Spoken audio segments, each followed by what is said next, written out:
Hello दोस्तों, कैसे हैं आप सब लोग। मैं Abhishek from programming world. So friends, आज अपन Cauchy mean value theorem start करने वाले हैं। कौन सी थ्योरम स्टार्ट करने वाले भैया? Kochi mean value theorem.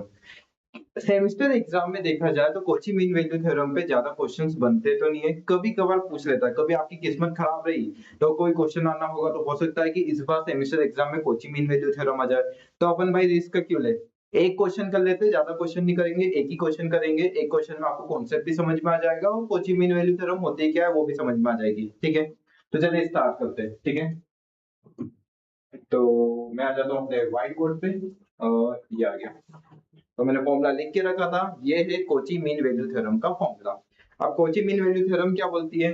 Kochi mean value theorem बोलती है कि एफ डेश सी, यानी कि कोई फंक्शन ऑफ सी जो रहेगा, है ना, equal to f of b minus f of a. देखो एफ डेश सी जो है ना, अपॉन में जी ऑफ सी। यहाँ पर दो फंक्शंस की बात करता है कोची मीन वैल्यू थ्योरम। कितने फंक्शंस की बात करता है? दो फंक्शंस की। एक f dash c, f of c रहेगा, पहला फंक्शन रहेगा एफ ऑफ सी, और दूसरा फंक्शन होगा जी ऑफ सी। ठीक है, मतलब एक एफ ऑफ एक्स नाम का और एक जी ऑफ एक्स नाम का, दो फंक्शंस होंगे। तो कोची मीन वैल्यू थ्योरम का क्या फॉर्मूला है? एफ डैश सी, यानी कि इस फंक्शन को पहले सी के रिस्पेक्ट में डिफरेंशिएट करेंगे, है ना, अपॉन में जी डैश सी, यानी कि इसके अपॉन में जी डैश सी आएगा। ठीक है, इक्वल टू क्या होगा? F of b minus f of a divided by g of b minus ji of a, है ना। यानी कि कोची मीन वैल्यू थ्योरम में अपन दो फंक्शंस की बात करते हैं। यहाँ पर आपको दो फंक्शन दिए रहते हैं। पहला कौन सा रहता है? एक एफ ऑफ नाम का फंक्शन रहता है, f of x, f of b, जो भी नाम है ना, एफ ऑफ एक्स नाम का मान लो कोई फंक्शन है, उसको डिवाइड करना है किसे? जी ऑफ एक्स से। मतलब एफ डैश एक्स को जी डैश एक्स से डिवाइड करना है आपको। आया समझ में? इसका फॉर्मूला देख लीजिए, f dash c divided by g dash c equal to में f of b minus f of a divided by g of b minus ji of a. अब मेरी बात सुनना, ये तो इसका फॉर्मूला था, लेकिन ये फॉर्मूला आया कैसे? मतलब जो कोची मीन वैल्यू थ्योरम का जो फॉर्मूला है वो बना कैसे, ये समझना है। तो कोची मीन वैल्यू थ्योरम का जो फॉर्मूला है ना, वो लेग्रांजी मीन वैल्यू थ्योरम से बना है। जो कोची मीन वैल्यू थ्योरम का फॉर्मूला है वो लेग्रांजी मीन वैल्यू थ्योरम के फॉर्मूले से बना है। कैसे बना है समझते हैं। देखो, सपोज करूं मैं लेग्रांजी मीन वैल्यू थ्योरम का, मुझे दो फंक्शंस दिए, एक दिया है लेग्रांजी का फॉर्मूला क्या है? F dash c equal to में f of b minus f of a divided by b minus a. ये मैंने एक फंक्शन ले लिया, ठीक है, ये मैंने एक फंक्शन ले लिया, और दूसरा फंक्शन ले लेता हूं जी नाम का। एक और फंक्शन ले लिया मैंने लेग्रांजी मीन वैल्यू थ्योरम से, जी डैश सी इक्वल टू में जी ऑफ बी माइनस में जी ऑफ ए अपॉन में बी माइनस ए। अब मैंने क्या किया, इसको इक्वेशन 2 नाम दे दिया। ठीक है, अब मैं क्या करता हूँ, इक्वेशन 1 को इक्वेशन 2 से डिवाइड कर देता हूँ। क्या करता हूँ? इक्वेशन 1 को इक्वेशन 2 से डिवाइड कर देता हूँ।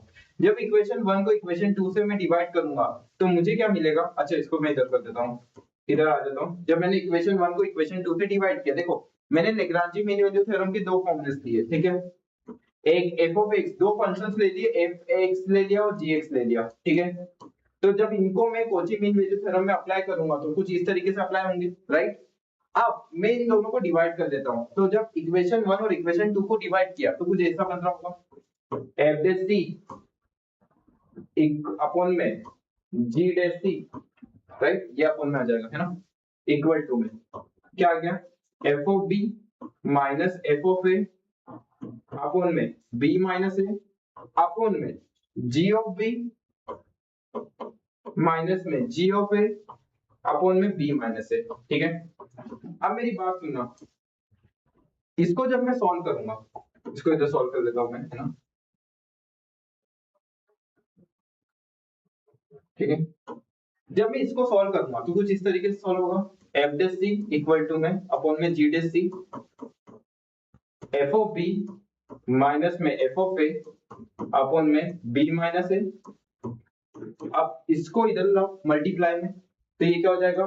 बी माइनस ए अपॉन में f of b, oh sorry, g of b अब माइनस में जी ऑफ ए। तो ये इससे कैंसिल आउट हो गया। अब जो मुझे फाइनल आउटपुट मिला वो कुछ ये मिलेगा, एफ ऑफ बी माइनस में एफ ऑफ ए अपॉन में जी ऑफ बी माइनस में जी ऑफ ए। यानी कि देख सकते हो कि कोची मीन वैल्यू थ्योरम का जो फॉर्मूला आया है वो लेग्रांजी मीन वैल्यू थ्योरम से ड्राइव हुआ है। आया समझ में? तो जो कोची मीन वैल्यू थ्योरम का फॉर्मूला है वो किससे मिलके बना है भाई? लेग्रांजी मीन वैल्यू थ्योरम से बना है।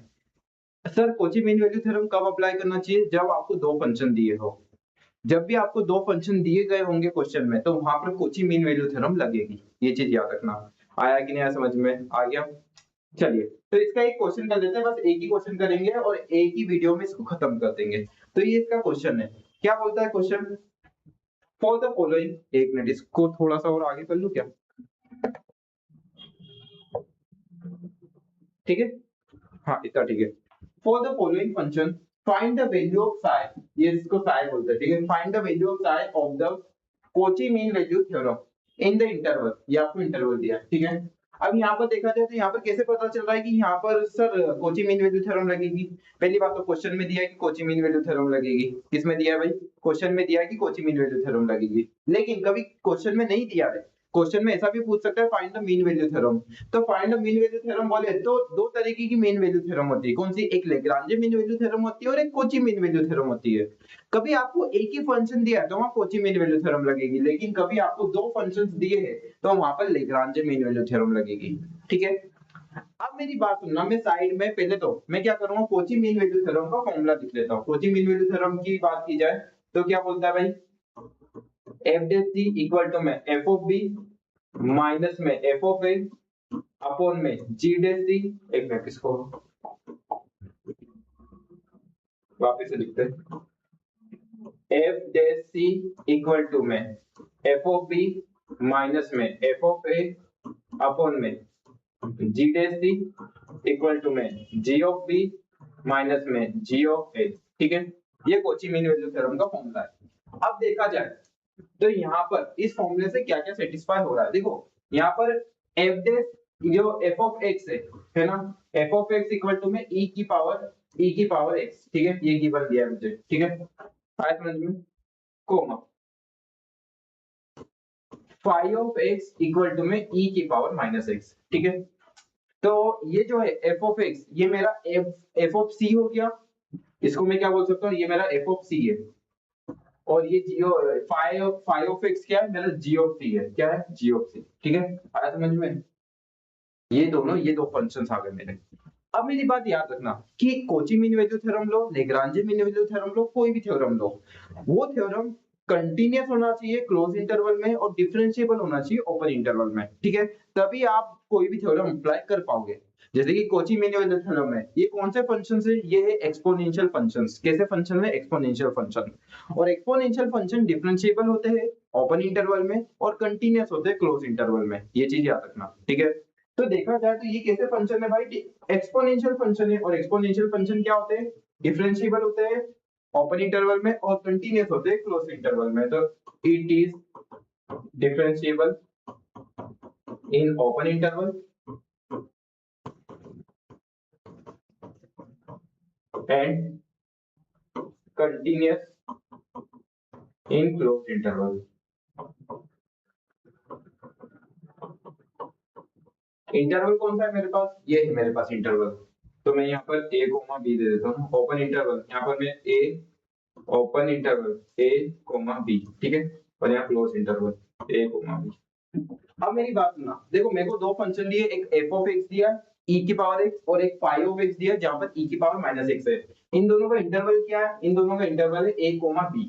कौन सा इंटरवल है? a कोमा b, ठीक है। अब ये क्या बोल रहा है क्वेश्चन की for the following pair of the function find the value of xi, ठीक है। यानी कि मुझे इस साइ की वैल्यू निकालनी है। किसकी निकालनी है? साइ की वैल्यू। साइ की वैल्यू निकालनी है। आया समझ में? अब मेरी बात सुनना, ये c क्या करता है यहाँ पर? ये जो c है सर, यहाँ पर c क्यों लगाया जाता है? मैंने रोलेस थ्योरम पे बताया था कि एक ऐसा पॉइंट जहां पर टेंजेंट क्या हो? पैरेलल टू एक्स एक्सिस हो, ठीक है। यानी कि ये c जो है, ये c पॉइंट को बताने का काम करता है। किसको? पॉइंट को, कि आपको क्या निकालना है।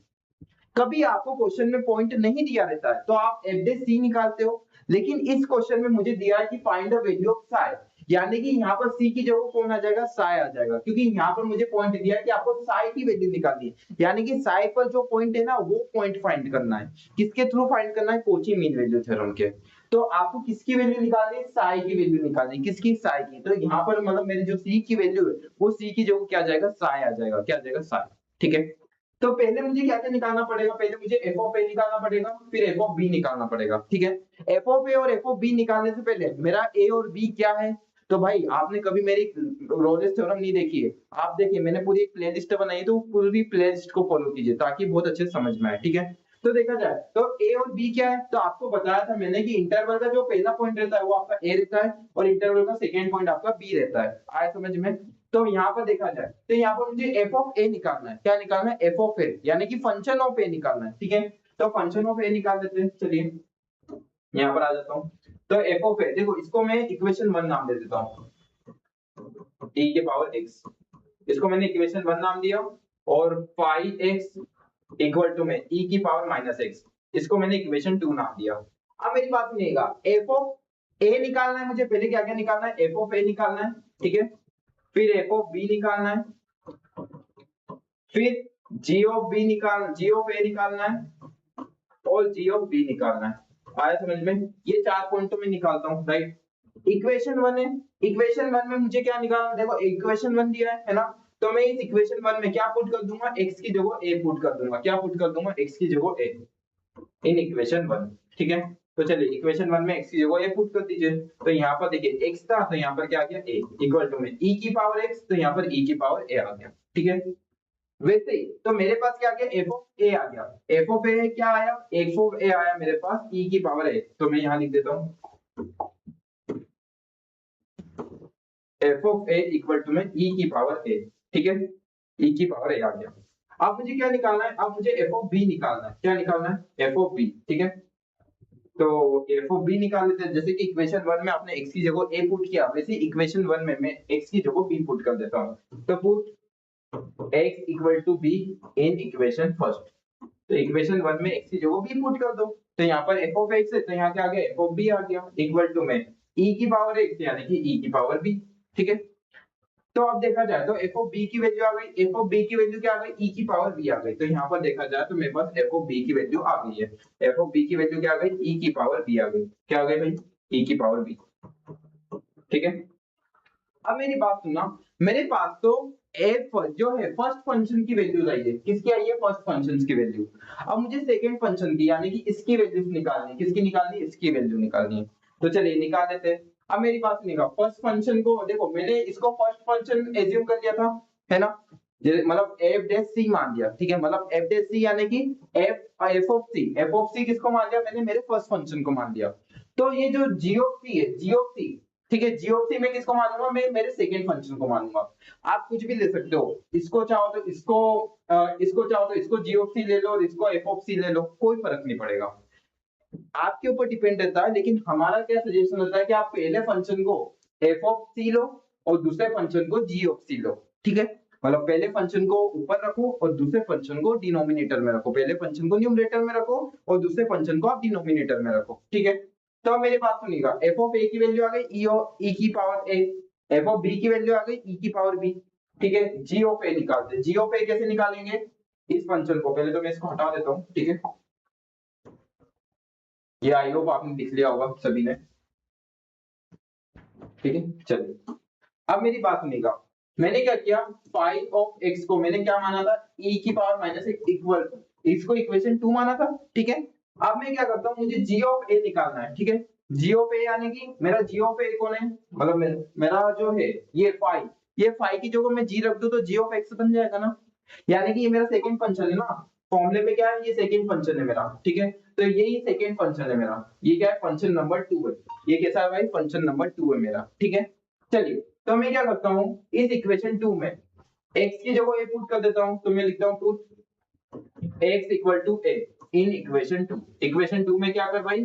x की जगह a पुट कर दे। तो यहाँ पर क्या आ जाएगा? फाइव ऑफ a आ जाएगा। क्या आ जाएगा? Five of a equal to में e की power minus a। Five of a equal to में e की पावर माइनस a, ठीक है। यानी कि फाइव ऑफ a यानी कि g ऑफ a की वैल्यू आ गई, g ऑफ a की वैल्यू, ठीक है। अच्छा मैं इसको g ऑफ a नहीं करता हूँ, फाइव ऑफ a और फाइव ऑफ b कर देता हूँ ताकि आप लोग कंफ्यूज ना हो। तो मैं यहाँ पर क्या कर देता हूँ? फाइव ऑफ a कर देता हूँ। फाइव ऑफ a की वैल्यू क्या है? e की पावर a और फाइव ऑफ b कर देता हूँ यहाँ, ठीक है। तो e की पावर a आ गई फाइव ऑफ a। अब मैं क्या करता हूँ, इसी इक्वेशन में x की जगह b पुट कर देता हूँ, क्योंकि मुझे अब किसकी निकालनी है? फाइव ऑफ b की वैल्यू निकालनी है, ठीक है। तो मैं लिख देता हूँ put x equal to b in equation 2। Equation 2 में क्या कर भाई? x की जगह b रखते, ठीक है। यहाँ पर देखा जाए तो देखो five of b equal to में e की पावर माइनस बी आ जाएगा। क्या आ जाएगा? e की पावर माइनस बी। ठीक है, तो यहाँ पर देखा जाए तो मेरे पास फाइव ऑफ बी की वैल्यू आ गई, फाइव ऑफ बी की वैल्यू क्या आ गई? e की पावर माइनस बी आ गई। ठीक है, यहाँ पर मैं कंपेयर कर लेता हूँ ये सारी चीजें। देखो ये सारी चीजें आपने हाई ऑफ लिख ली होगी। ठीक है, अब देखिए इस फॉर्मूला को कंपेयर करता हूँ मैं। पहले तो कोची मीन वैल्यू थ्योरम का फॉर्मूला लिखता हूँ। ठीक है, Cauchy by Cauchy mean value theorem. ठीक है, अब मेरी बात सुनिएगा, क्या है formula? F dash c equal to में और ये g dash c equal to में f of b minus f of a upon में जी of b minus ji of a. अब मेरी बात सुनिएगा, यहाँ पर एफ डैश सी निकालना है। एफ डैश सी निकालना है यानी कि ये जो मेरा इक्वेशन वन है ना, इसको पहले x के रिस्पेक्ट में मैं डिफरेंशिएट करूंगा। ठीक है, क्योंकि देखो ना डेज बोल रहा है, डेज यानी डिफरेंशिएशन फंक्शन मांग रहा है और यहाँ पर तो कोई डिफरेंशिएशन फंक्शन है ही नहीं, तो मुझे डिफरेंशिएशन फंक्शन निकालना पड़ेगा। तो मैं क्या करूंगा, यहाँ पर एफ डैश सी है तो एफ डैश सी यानी कि इक्वेशन वन को पहले x के रिस्पेक्ट में डिफरेंशिएट करूंगा। तो मैं क्या करता हूँ, जो मेरी इक्वेशन वन थी, जो f dash x f of x equal to में e की पावर x, इसको मैं डिफरेंशिएट कर दूंगा। Differentiate equation one with respect to x, x के रिस्पेक्ट में इसको डिफरेंशिएट कर रहा हूँ। किसके रिस्पेक्ट में डिफरेंशिएट करो? x के रिस्पेक्ट में। ठीक है, तो f ऑफ ये ऐसा कुछ हो जाएगा, f of x equal to में dy by dx of ex। ठीक है,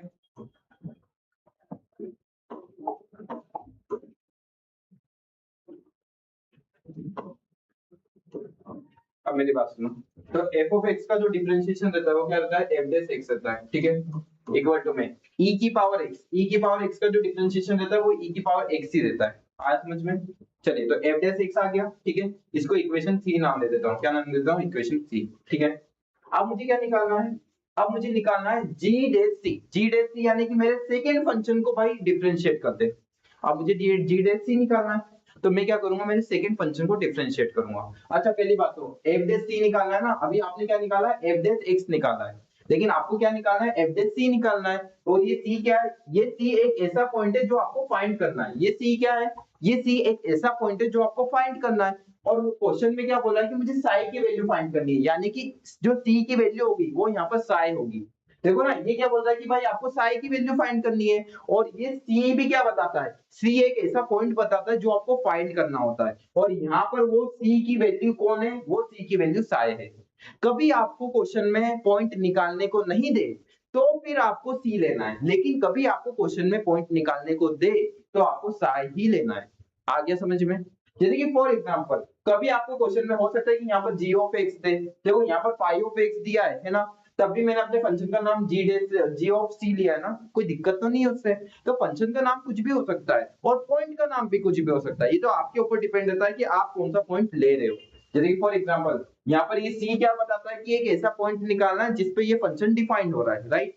तो यहाँ पर जो साई की वैल्यू है, वो साई की वैल्यू मुझे इस क्वेश्चन में फाइंड करने को बोल रहा है। ठीक है, तो यहाँ इसका मतलब क्या हुआ कि यहाँ पर सी की जगह क्या आ जाएगा? साई आ जाएगा। ठीक है, तो मैं यहाँ पर क्या कर देता हूँ, put x equal to psi in equation 2।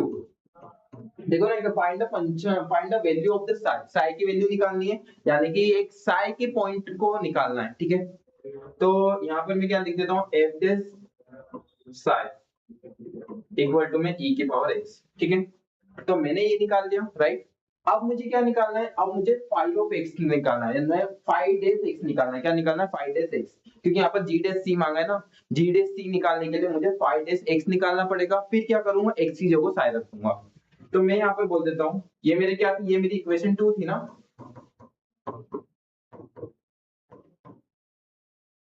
इधर थी differentiate equation 2 with respect to x। ठीक है, तो यहाँ पर क्या आ गया? dy by dx of five of x आ जाएगा, राइट? फिर क्या आ जाएगा? dy by dx of e की पावर माइनस x आ जाएगा। ठीक है, अब क्या करना है? सॉरी सॉरी,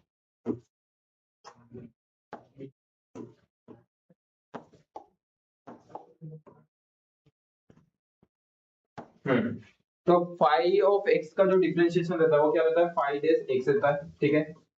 और माइनस ई की पावर माइनस एक्स का क्या डिफरेंशिएशन होगा, माइनस ई की पावर माइनस एक्स होगा, ठीक है। यानी कि मेरे पास क्या आ गया, फाई डेज एक्स की वैल्यू आ गई। अब मुझे क्या निकालना है, फाई डेज एक्स नहीं निकालना है, मुझे फाई ऑफ साई निकालना है। क्या निकालना है, साई, ठीक है। तो मैं यहाँ कर देता हूँ, इसको इक्वेशन 4 नाम दे दिया, put x equal to psi in equation 4 में क्या कर, x ही हो साई रखते। तो यहाँ पर क्या आया, फाई ऑफ साई, ठीक है। Phi of psi equal to में माइनस ई की पावर माइनस साई, ठीक है। आ गया समझ में। तो ये सारी वैल्यूज आ गई है। अब मुझे क्या करना है, मेरी बात सुनो। मेरे पास क्या एफ ऑफ ए आ गया, हाँ एफ ऑफ ए आ गया। क्या एफ ऑफ बी आ गया, जी हाँ एफ ऑफ बी आ गया। क्या मेरे पास फाई ऑफ ए आ गया, जी हाँ, मतलब जी ऑफ बी आ गया, हाँ। और क्या मेरे पास, हाँ जी ऑफ ए आ गया, हाँ आ गया। क्या जी ऑफ बी आ गया, हाँ जी ऑफ बी आ गया। अब मुझे क्या निकालना है, एफ डेश सी, यानी कि एफ डेश साई आ गया, जी हाँ एफ डेश साई तो आ गया आपके पास, देखो ये रहा एफ डेश साई। क्या मेरे पास जी डेश साई है, हाँ जी डेश साई भी आ चुका है मेरे पास। तो अब वेट किसका है भाई, सारा रख दो ना, फॉर्मूला है आपके पास, सारी वैल्यूज आ गई, तो अब वेट किसका कर रहे हो, रख दो सारी वैल्यूज। तो चलिए रख देते हैं, है ना।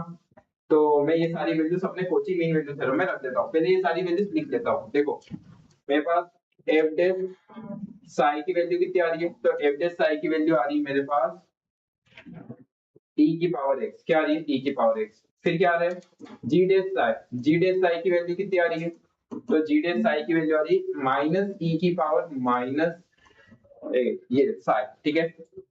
इधर सॉरी e की पावर साई आएगा, यहाँ पर साई आएगा, सॉरी है ना। तो यहाँ पर भी क्या आ जाएगा, e की पावर साई, ठीक है।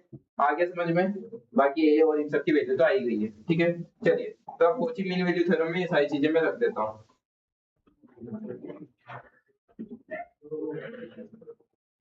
ठीक है। चलिए रख दो। आप कोची मीन वैल्यू थ्योरम में रख देते हैं। तो एफ डेश सी यानी कि एफ डेश साई की वैल्यू कितनी है, e की पावर साई। तो यहाँ पर मैं रख देता हूँ एफ डेश सी यानी कि एफ डेश साई की वैल्यू कितनी आ गई, e की पावर साई, ठीक है।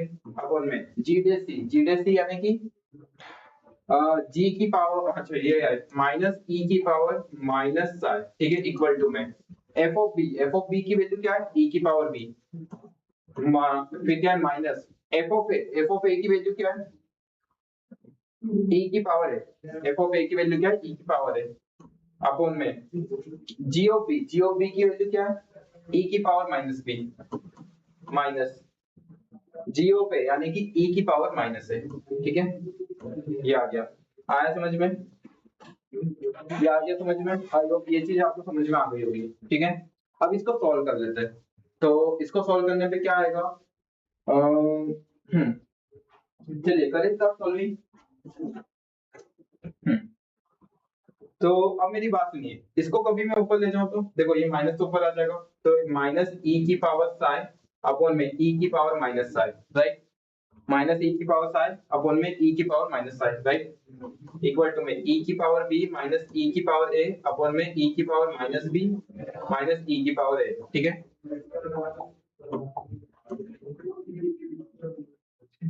अब मेरी बात सुनिएगा, देखिए ये माइनस में जब ये ऊपर जाएगा तो प्लस में हो जाएगा, राइट। तो e की power minus Sai multiply by e की पावर प्लस साई, ठीक है। माइनस e की पावर साई मल्टीप्लाई, देखो इसको मैं ऊपर ले गया। जब आप ऊपर ले जाते, डिनोमिनेटर से कोई चीज ऊपर ले जाते हैं तो पावर का जो साइन रहता है, राइट, वो इंटरचेंज हो जाता है। कभी माइनस में तो प्लस में हो जाएगा और प्लस में तो माइनस में। जैसे कि मैं इसको डिनोमिनेटर से ऊपर ले गया न्यूमरेटर में, तो इसकी पावर का साइन पहले माइनस में था, तो अब ऊपर आके प्लस में हो जाएगा, ठीक है। इक्वल टू में e की पावर b माइनस e की पावर a अपॉन में, अब e की पावर माइनस b तो इसको मैं ऐसे लिख सकता हूँ 1 अपॉन में e की पावर b, ठीक है। फिर माइनस, सॉरी फिर क्या गया, फिर माइनस 1 अपॉन में e की पावर माइनस है तो इसको मैं अपॉन में लिख के ऐसे लिख सकता हूँ e की पावर है, राइट।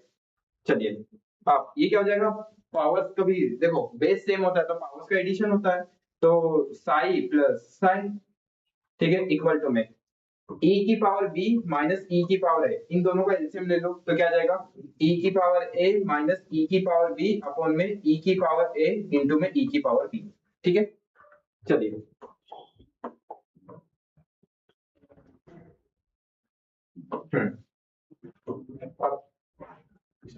ठीक है ठीक है। तो ये क्या हो जाएगा माइनस e की पावर 2 साइन, राइट, साइ प्लस साइ 2 साइ हो गया, ठीक है।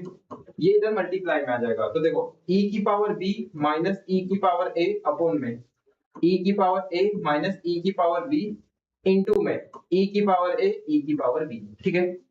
अब मेरी बात सुनना, यहाँ से मैं माइनस कॉमन ले रहा हूँ। क्या कॉमन ले रहा हूँ? माइनस, क्योंकि देखा जाए तो देखो ये क्या है, e की पावर b माइनस e की पावर a है, नीचे क्या है e की पावर a माइनस e की पावर b, यानी कि सेम है, बस साइन का फर्क आ गया। ये नेगेटिव है, ये पॉजिटिव है, ये पॉजिटिव है, नेगेटिव है, ठीक है। तो यहाँ से कभी मैं माइनस कॉमन ले लूं, तो यहाँ से सपोज मैंने ऊपर न्यूमरेटर से एक माइनस कॉमन ले लिया, ठीक है। तो ये क्या हो जाएगा, e की पावर क्या हो जाएगा, ये देखो कभी मैंने यहाँ माइनस कॉमन ले लिया तो क्या होगा, तो क्या होगा देखो माइनस e की पावर b प्लस e की पावर a हो जाएगा, राइट।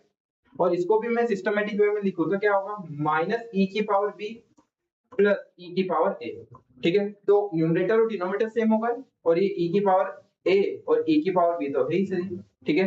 अब ये दोनों सेम हो गए तो इसको कैंसिल आउट कर दो, राइट,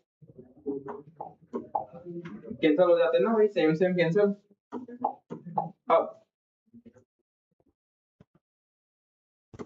समझते हैं, देखो अब क्या करना है, माइनस e की पावर 2 साइन, ठीक है, इक्वल टू में माइनस e की पावर a प्लस b, देखो बेस सेम है तो पावर का एडिशन होता है, अपॉन में, चलो अपॉन में तो कुछ है ही नहीं। अब देखो ये माइनस से ये माइनस कैंसिल, e की पावर 2 साइन इक्वल टू में e की पावर a प्लस b, तो मुझे साई की वैल्यू चाहिए, किसकी चाहिए, साई की वैल्यू। तो साई की वैल्यू क्या आ जाएगी, 2 साइन इक्वल टू में a प्लस b, तो साई की वैल्यू कितनी आ गई, साई की वैल्यू आ गई a plus b divided by 2। और क्या मेरा a plus b divided by 2 given interval के बीच में लाई कर रहा है, मेरा इंटरवल क्या है, a कोमा b है। तो हाँ देखा जाए तो a प्लस b जो है डिवाइडेड बाय 2 ये मेरे गिवन इंटरवल के बीच में लाई कर रहा है। तो यहाँ पर Kochi mean value theorem verify होती है, और आई होप आपको कोची मीन वैल्यू थ्योरम अच्छे से समझ में आ गई होगी। थोड़ा सा भी डाउट है एक बार वीडियो को रिवाइंड कर लीजिए और देख लीजिए, ठीक है, लेकिन मुझे लगता है कि आपको समझ में आ गई होगी, ठीक है। तो ये क्वेश्चन था कोची मीन वैल्यू थ्योरम का, सेमेस्टर एग्जाम के पॉइंट ऑफ व्यू से इतना इंपॉर्टेंट नहीं है, तो ये एक ही वीडियो में खत्म होगा। चलिए वीडियो अच्छी लगी तो लाइक करें, सब्सक्राइब करें, शेयर करें, थैंक यू।